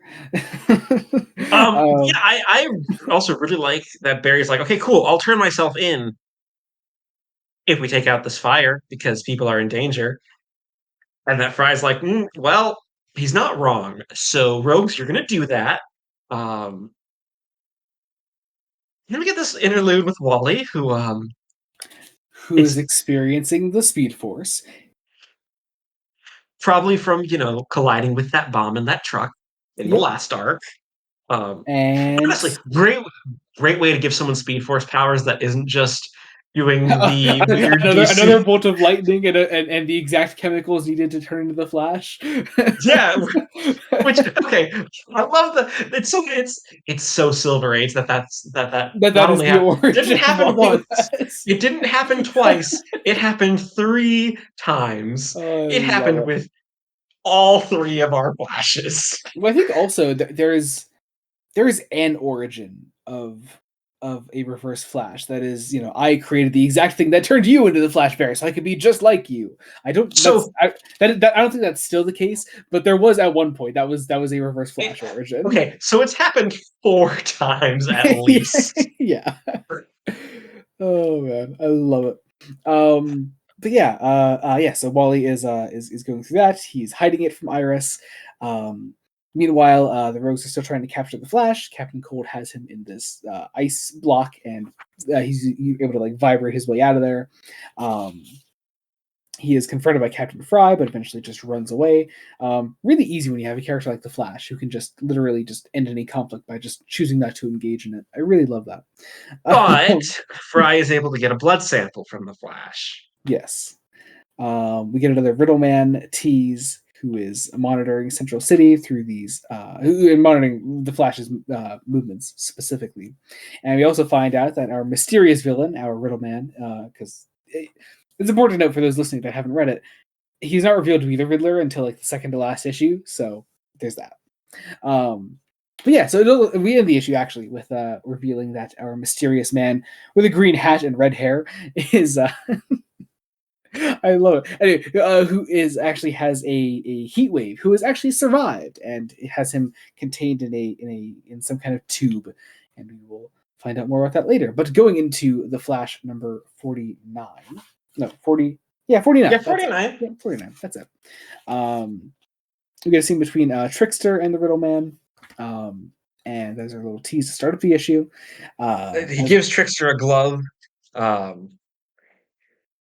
We get some great interaction between Barry and the Rogues as Barry. Who just calls them out on being criminals. Meanwhile, Fry is like, "Hey, here's a blood sample. Tell me who the Flash is." And Barry's like, "Yes, sure thing, boss. You got it. But can I have a couple of hours? A couple of days, a couple of lifetimes, if you will." But yeah, he goes off, and Trickster sort of rejoins the team. Captain Cole kind of clocks that he is not there on time, and that there's something wrong with that. And we then go over to Wally in school, who is still struggling with his powers. His hands keep sort of vibrating as he's like hiding in one of the bathroom stalls there. He has a test to take, and he has to go take that test, otherwise he'll fail it. So we have a conflict here of Wally going to take his test and still struggling, speeding to take the test, and then look, an anomaly is detected by one of the drones flying above the school. And we then catch up with Barry and Henry. Henry Allen is fishing. He's totally a fishing dad. That makes sense. That makes sense. It makes complete sense. Yeah, Barry just going to his dad with his problems, which again is just another really nice scene that I appreciate that about like Barry as a character in this version of events where he is going to his dad about things that he was just kind of he never has been able to, not just Flash things of course, but just talking to his dad about problems like this in a normal way that he just never had that experience growing up. And we see sort of Barry trying to like work his way through that as well. It's this nice sort of subtle way of doing that. I really appreciate that. Meanwhile, Wally West is still taking his test, and the Rogues decide to smash a hole into the wall of this school and mainly because the drones told them, "Hey, the Flash is at this school." Yeah, and then Barry gets a message from the task force, and it's like, "Oh wait, hang on. Why are the Rogues at Wally's school? What? I don't know what's going on." But Kevin tries to give Barry these words like, "Oh, don't give in to them." It's like, "Oh, but you're already gone." Okay, fine, my son with super speed. I love you, my son with super speed. But yeah, Flash shows up at the school where the Rogues are trying to find the Flash, and they have found him now because he's actually shown up. We get this sort of great fight scene between them. It's most of the rest of the issue, actually.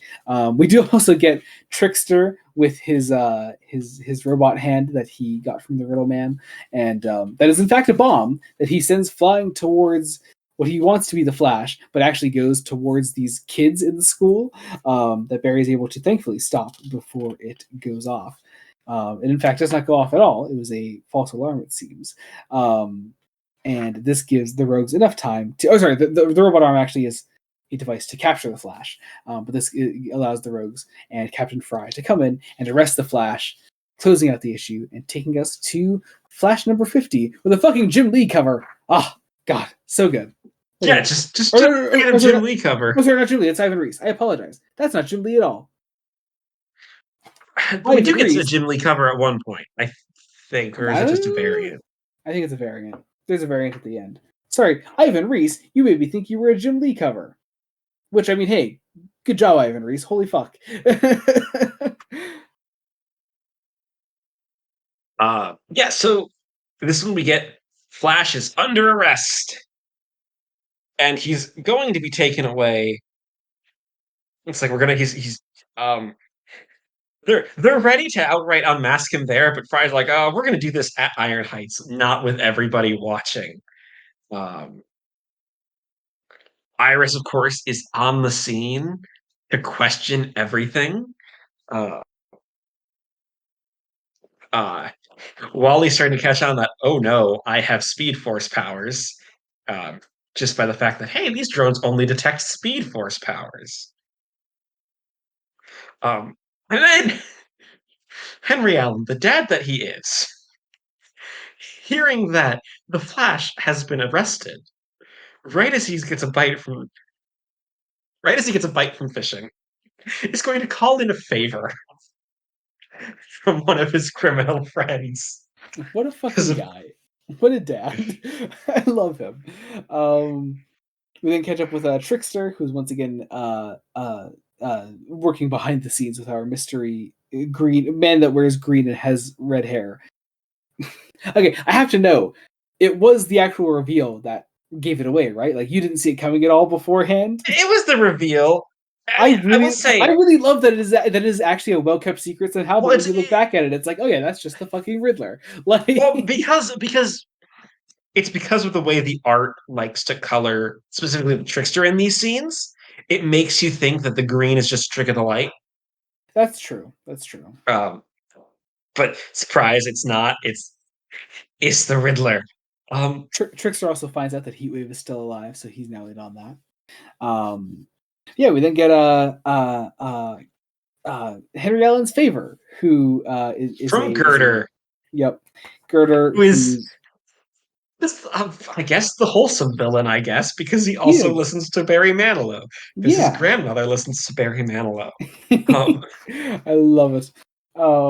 Yeah, he goes to actually go to get another supervillain. Actually, I forget this this one's is name. Overload. Yes, Overload. That's correct. You know, Um, from Savage World, our that's right. Victorian coach driver. That's correct. Yes. Wow. I was surprised he came back. If I'm going to be honest, I thought I didn't It's think all we would be connected, seeing. man. Um, Yeah. We then see once again Barry Allen being taken into taken in by the police. Captain Fry brings him in, and Girder attacks the police, breaks into the building with Overload, and they're going to to free Barry Allen, the Flash, well, the Flash specifically, obviously. But God, what a setup! Girder frees Barry of his chains. Overload shuts down the power in the building, and Barry's able to escape. escape, save everyone in the building, including Fry, because all hell is going to break loose. We have, you know, the other rogues making it out of Iron Heights because the power dampeners aren't working. Mhm. Barry is going to be the one to start saving as many of the guards. Because Iron Heights is on an island, so they at least have a little bit of time. Mhm. And we get our actual rogues coming in to attack Barry, finish the job they started. Some great action with again all the rogues being used really effectively. Oh yeah. Um, I like the bit in particular when Mirror Master takes up the glass of an entire building. I think that's just really cool. Just a great visual. Yeah, they spend the rest of the issue fighting Barry. This is also issue 50, so it is a double length issue.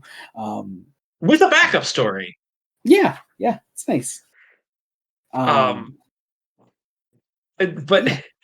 it's great action. Then it's a surprise. The drones have weapons, Mhm. and it was like, I just wanted to get you. You guys did your best, but it wasn't good enough. So surprise, it's the Riddler. It's the Hi. Riddler. What a reveal! What a reveal! I love it. Oh my god, absolutely insane. Um, I love that so much. But we do also have a backup story in this issue, which is Wally West, the fastest kid alive in WWFD. What would Flash do? Hilarious. I love it. It is Wally West, just a day in Wally West, a day in the life of Wally West at school, playing dodgeball, experiencing problems with your Speed Force powers, and also getting a Getting vision of your alternate future self. Absolutely insane. It actually is a really nice little story, though. I do like it. Uh, and pretty much like the last really important Wally West moment in the run, actually. Um, Unless I'm forgetting something pretty big from the last two issues, he but shows I don't up. think. He shows up again to save Yeah, Flash's but secret identity. Um, that's right. Yeah, that's about it, though. yeah, that's about it. There isn't actually a whole lot. Yeah. Um, This is also basically ends with like, I'm just gonna focus on being Wally because we don't have time to make him Kid Flash Yeah, before yeah, Rebirth is gonna happen. yeah. But it's all right. And I look, as much as I like the silver and red suit, I do prefer him in the yellow. Actually, that they have him in Rebirth personally, which I think is actually a hot take, but I don't know. I just prefer it. Yeah, bring us into the Flash number 51. Nice cover here with the Riddler reveal having actually happened at this point. Yeah, here we go. The drones surrounding the Flash and the Riddler, and as well here, who's working with Trickster the whole time. It is Riddler. It is revealed has these sort of like drones like stationed. He is the drones are his really, and he's using the drones to sort of keep an eye on the entire city and anyone that the Flash has ever been seen like being close with, anyone that like the Flash loves. He's watching all of them and threatening Barry in that way. Basically, that if Barry uses his speed, the drones are going to open fire on innocents. Yeah, So, the Riddler, being the pathetic dweeb that he is, he just just starts wants punching Barry out. he just wants to punch the Flash. What a fucking dweeb! I love him. But yeah, Not thinking that, hey, the city quite likes the Flash. It was only Daryl Fry. It was only Captain Fry who didn't like the Flash. so here comes the Pied Piper to ride on a motorcycle and save the Flash and drive him away. It's really cool. This is also where the issue gets really, really light on dialogue and becomes very just like, here are the beats, the big beats of things that are happening. Because I think issue 50 being double length kind of screwed up the pace of it. Didn't screw up the pace of the story, but made it so that I think Venditti and Jensen had to like end up writing more than they originally wanted to. Um, that's how I kind of see it, at least. Like with just how light on Clear that the dialogue backup the story was force also gets. there to help buffer that a little bit. Yeah, definitely. But yeah, we get Barry freed. He escapes with Pied Piper. The police try to go after Riddler, but of course he has them all cornered as well with the drones surrounding the city. Um, we have when did go I'm sorry. When did Golden Glider become in a coma again? Well, because the uh, Golden Glider we've been seeing is just been her projection. oh, that's right. That's right. Because Still, yep, that is yeah, correct. basically the whole idea is like, hey, the Rogues have had to cede the city to the Riddler, and Mirror Master clearly has a thing for Golden Glider. Um, as as the heart of the Rogues. Um, yeah, so the Rogues are getting ready to turn on, or are thinking about turning on Riddler. They don't do it Mhm. yet, because we've got one more issue to do. Um, then we get a nice scene at the Citizen newsroom where Iris and Wally's there to be kept out of trouble. Henry Allen shows up specifically in a Green Lantern shirt. He was wearing that before, actually. Like, how did I not notice that?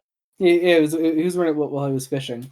But also, it's like one of the old like Alan Scott Green Lantern Alan's. designs. Yeah. I mean, it makes sense. He's been out of the loop for like 20 years. People walk up to Henry Allen like, "Hey, you like Green Lantern?" He's like, "Hell yeah, I love Alan Scott." Who? I Um, love it. But yeah, no, he's there. He is uh he talks to Wally for a little bit. We catch up with Riddler watching over the city. We see him preparing. I'm yawning now. We see him preparing his attack with Heatwave, who he still has encased in this tube thing. basically, if Barry doesn't give himself up, he's going to blow up the city. Because, you've allowed your police to become overly militarized, and that's a bad thing. I really love that. Guys. I really love that Captain Fry's distrust of the Flash was caused by a bomb used by another supervillain, and here we are again. So, And we uh, end the issue on Barry turning himself in, being like, I'm Barry Allen, I'm the Flash. and then Great way to end. What a cover for the final issue of New 52 Flash. Something about a cover. If this isn't DC Comics in a nutshell, the final issue of the Flash in the New 52, and most of the cover is taken up by the symbol of a Batman villain. I how, mean, how can you not love it? Batman sells, guys. Batman sells, just like monkeys. Also, okay, can we do that? You know what really threw me for a loop? What? The fact that it's like, cool, I'm going to execute the Flash via guillotine. It Like, is. It is a striking first page. it is a page. Yeah. It is great. Uh, But there is nothing if not theatrical. So, I feel like guillotine is the way to go. it's like, and we're also going to broadcast the execution to the world. And then it's like, Well, it's like, well, I'm not going to stand by and do this. Despite Iris leaving him, Iris makes the mistake of leaving him to go and try to investigate on her own. Mhm. And Raleigh just like straight up uses his powers like as a hero for the first time, and like goes and destroys one of the drones outside of his house, and I really love that. It's just really cool. That obviously gets Riddler's attention, having noticed that one of the drones went down. Um, so having unmasked the Flash to be Barry Allen, Riddler Riddler's like, claims that you he are an cannot actually. imposter. Yeah, the only conclusion to come to for one of the smartest DC Comics villains ever. He says you're not actually the Flash. You're just covering for the Flash. You clearly just destroyed one of my drones. I always love a ridiculous workaround like that. That's some like Adam West Batman show workaround for I'd an argue that that's identity not reveal. Here's the thing. I don't think that's the most ridiculous workaround. Like, It's not, but it is still a little ridiculous. Come on. it is only ridiculous to us because we have knowledge of Wally. And yeah. I also love how Trickster just waltzes up to the road and is like, yeah, so I screwed you over. If you give me a chance, I can explain. And Mind you, I'm yeah, imagining this in Mark Hamill's voice. oh, I mean, you know what? I think I have a hard time with that when it's a much younger Trickster like this. I think I have to. The Trickster has to be drawn a certain way for me to go full Mark Hamill in my head. Especially because one of the so also though, I've also for some reason watched all of the CW Flash show, and they do a whole thing where there's a younger Trickster that is Mark Hamill's Trickster's son. And so I think that's more the guy I'm like sort of imagining for this version of the character, but whatever. That's the It, CW shows. yeah, they're a thing. Although here's the thing, the kid doesn't know that Mark Hamill Trickster is his father. So there's a moment in the show when Mark Hamill looks at the kid and says, "I am your father." Of course they would do that bullshit. It's genuinely hilarious. I love it. It's yeah. Anyway, the Rogues decided to work with the Trickster and Flash and Pied Piper, who are all here now, and Golden Glider. Trickster is able to wake up Golden Glider from her coma. Barry messes with the fake hand that's been interfering with her signals. So she wakes up, and the good news is she was in a coma, so she heard all the exposition. Yes.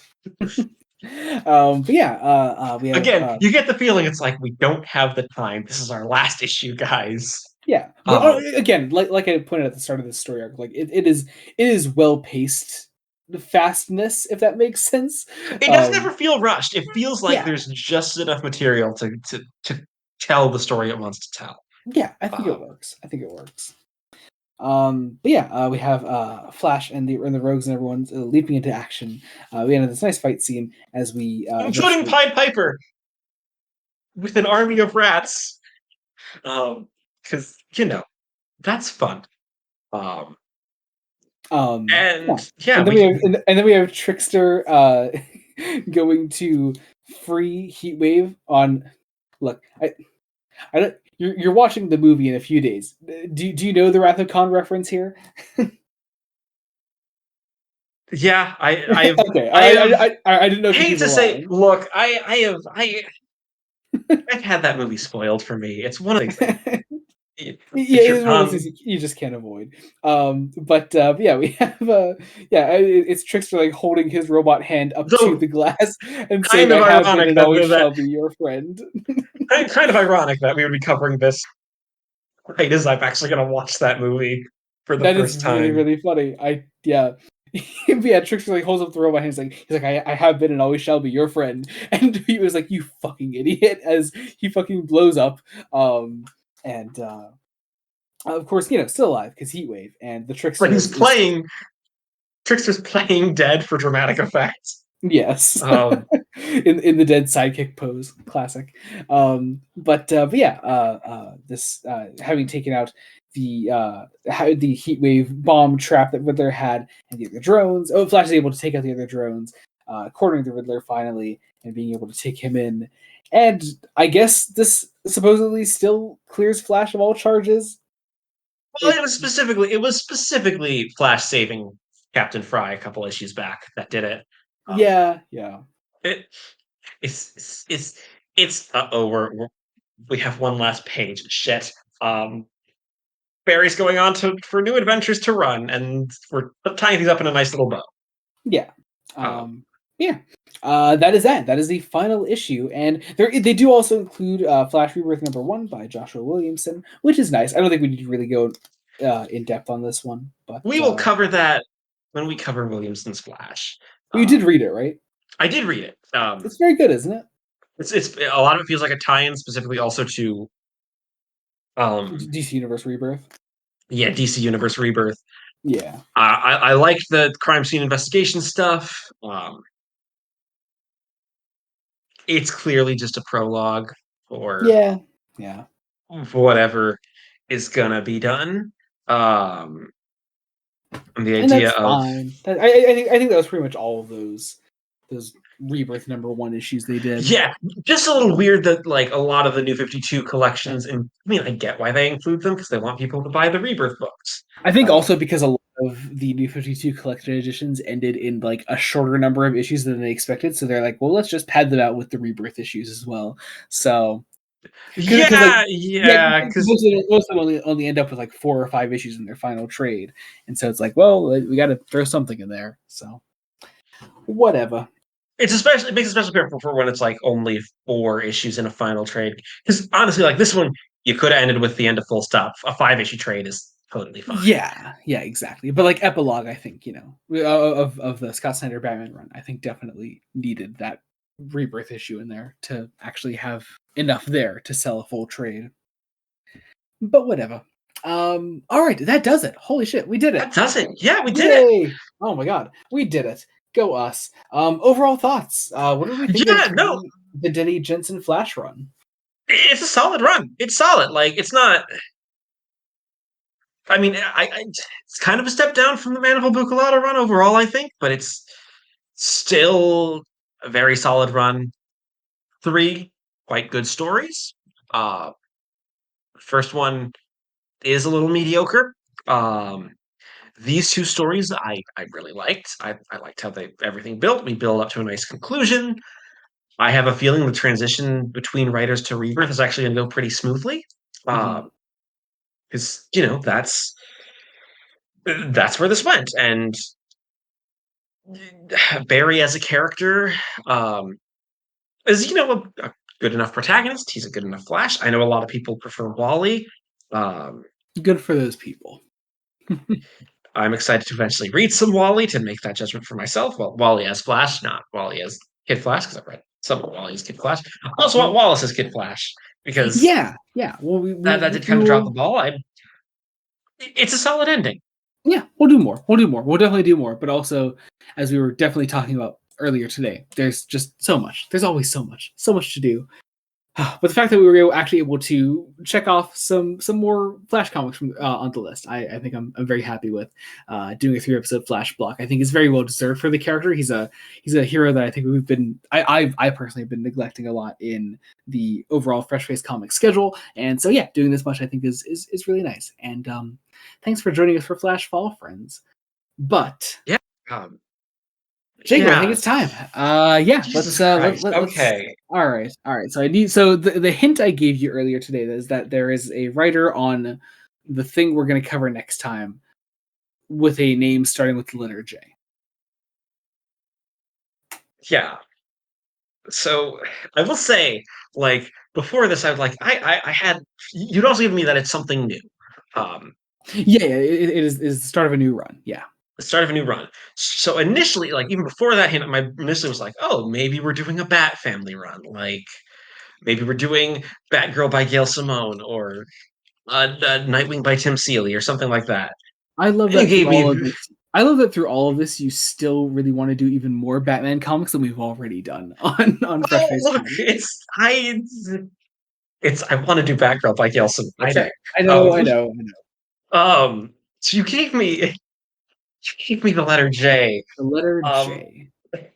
and I was like, okay, You also asked me to specify if it was first or last name, and I was like, nope, you figure it out. So figure it out. So I was like, okay, I'm going through J names.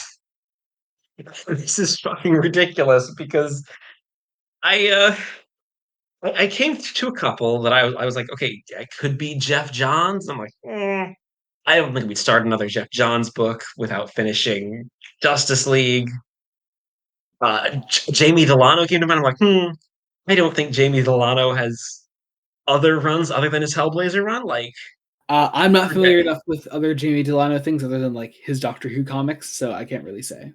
Yeah, like I don't think, at least not for DC, because I will say I know it's DC. You haven't Yeah, like yeah, yeah. We're still in a DC block. We're only 4 episodes into a DC block, and for some reason, it feels like we've done so much more. I don't know why. uh, 3 episodes of 4 episodes of Double 4 episodes Bookers. of double bookers. Yeah, yeah, and we're going into more double bookers. So Um, so I was like, okay, I came to some other potential writers, I love it. including Okay. J.M. DeMatteis, James Tinian the Fourth, potentially Joshua Williamson, but I'm like, it can't be Williamson's Flash because we just did 3 episodes of Flash. Um, is it potentially James Tinian the Fourth Detective Comics run? Is that your guess? Yeah, that's the only thing I got, dude. Man, I've never seen you this shook for like any guesses. I think this either is that or either that or J.M. DeMatteis' Justice League International run. this is such a weird position to see you in. You've never been this far off, and you haven't been this far off in a really long time. Yeah, no, God, how it's none of the writers that you said. It's actually a totally new writer to the podcast that I'm excited about. So I sort of styled our next 2 episodes after a sort of like going in the same vein as our Flash block we just did. So how about we follow up some Flash Fall with Aquaman Autumn? Let's do some Aquaman. Let's continue our New 52 things, but start up a new run. I actually do an entire run next episode. It's all of Jeff Parker's Aquaman next time. So yeah, that'll be that. And also we'll do the final 2 volumes, which is Cullen Bunn and Dan Abnett in the episode following that. But basically, finishing New 52 Aquaman is the goal, is what we're doing next time. So yeah. I should have checked and seen who was doing Aquaman. You fool! You fool! You're usually so well researched. I'm surprised that you did not think further Aquaman readings at all. It's well, I was also trying to think maybe Green Arrow, but like couldn't think. Uh, I couldn't think of a we're Green Arrow. we're gonna do the most recent Joshua Williamson Green Arrow. Is what we're gonna do with all the absolute I power tie-ins. here's the thing. Here's the thing. I wouldn't put it past you. You wouldn't? Really? I wouldn't. Wow. Oh wow. Okay. Because you've been reading that and you've said it's fantastic. It was mostly good. I think it kind of fell out with some of the absolute power tie-ins. But yeah, I mean, it also depends on reading the Death of the Justice League and Dark Crisis first, in my opinion. Okay, so it couldn't be that. It could not be that, no.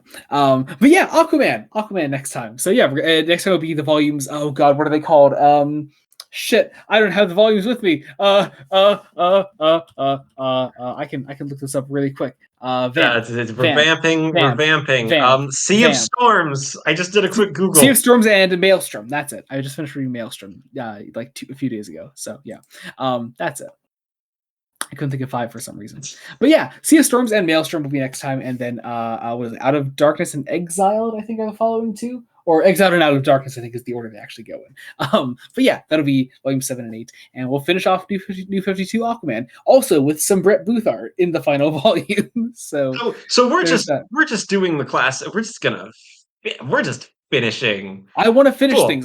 We're starting and finishing things in the next 2 episode blocks. So yeah, it'll be sort of doing the same thing we did with Flash here, but also just more Aquaman exposure. And I think it'll be nice to close off some new 52 things we started a while back, but also still have some new beginnings. I think it'll be fun. I think it'll be a fun 2 episodes to cover. A lot of other DC comic characters crossovers will happen in the next episode as well, such as Wonder Woman and Swamp Thing, and there was one other big one, Gorilla Grodd. We're gonna get some more Monkey. It's gonna be a great time. I think it'll be a fun couple stories to cover. So I think that about does it, though. Be sure to join us then for that. As always, as I always mentioned, the books that we cover today and we're covering next time with Aquaman, we'll have Amazon links down in the description below. You can check that out there, as well as our link trees. You can follow us wherever you want to follow us. Promotions, Jacob, what do you got going on right now? On my blog, I have mainly been reviewing Star Trek, as we mentioned. As well as doing some Big Finish audio drama reviews for the website Indie Mac User. In terms of Star Trek, will have just done The Wrath of Khan, which is exciting. I will have done that. And I think that's about it. I don't have anything else going on. That's fine. I have small plugs. Yeah, I also have recently released a video on Star Trek II: The Wrath of Khan, me and my brother, back when we watched it for the first time nearly a year ago. The video's out, and you can check that out. At the time of recording, we have only released up to the motion picture video, but that did particularly well. So thanks for all the love on that, and be sure to check out the Wrath of Khan video if you have not already. We're going through the Star Trek movies, so Search for Spock is next week. So it's all kinds of fun, a lot of fun things happening. Other things we have going on, Fresh Face One Shots, the spin-off of Fresh Face Comics. We cover new comics that come out currently, such as Superman by Joshua Williamson, Wonder Woman by Tom King. We recently finished the Absolute Power event, the Summer DC event of 2024. Absolute Power finished up. By the time this comes out, Death in the Family Robin Lives isn't finished yet, right? That's coming up soon. I think that's later this month. Point being, that's coming out soon as well. We can also cover Batman Brave and the Bold by Various, because anthology. And we cover Batman The Long Halloween, The Last Halloween, the supposed final chapter in the Long Halloween saga. We also cover Uncanny X-Men by Gail Simone, and myself, in the spinoff of the spinoff I call Fresh Face Solos, I'm covering X-Men by Jed MacKay, sort of trying to catch up on that and work in tandem with our Uncanny X-Men coverage. So check all that out. Otherwise, as I said, link trees are all down there as well. Buy the books on Amazon. Check all that out. Am I missing anything? I think that's it. I don't think so. Yeah, cool. That's great. Thank you all so much for listening. Wherever you're listening to us, be sure to leave a rating and subscribe. Apparently, you can leave podcasts on. You can leave comments on podcasts on Spotify now. So check that out. I guess you can do that if you want to interact with us on Spotify. I don't know how that works as a social media platform. We've gotten 2 comments, so that's nice, I guess. But have they been nice comments? Because I haven't seen them. They're nice comments. One of them is from our friend Marcus, and the other is someone I don't know. So yeah. Otherwise, I think that does it. So thank you all so much for listening. Until next time, this has been Joey Morgan and Jacob Licklider. Goodbye. Bye.